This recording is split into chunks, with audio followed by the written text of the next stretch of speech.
How big is the Khmer community here in Fontana? Oh my goodness, this Khmer community is huge here. They're coming from Temecula, they're coming from Pomona and Riverside, and they're meeting in the middle. Also, the biggest Long Beach community is also here too. And along with our communities surrounding, we see a lot of different ethnicities, but mostly today is a very special day because all the Cambodians are coming together to bless each other for good health and wealth and good prosperity. All right, and this is the last one? This is the final one for this year. All right. We get to celebrate together and have some good food. I remember we were at Long Beach. It was so awesome. So much fun. Yes. We'll see you guys in a little bit. We usually bless the Buddha and cleanse all the negativity out of our lives away in new chapters. And this is one of the I'm cleansing the Buddha with this blessed water.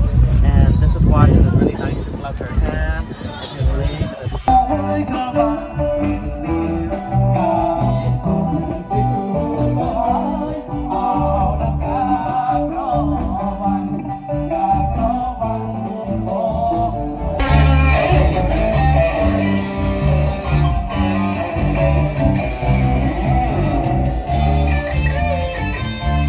Where they trade for the coins.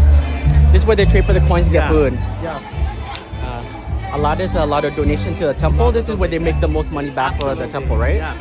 Right. So all the funding goes to the temple to continue rebuilding and building more facilities. Yeah. We're doing the documentary. I follow you. Oh.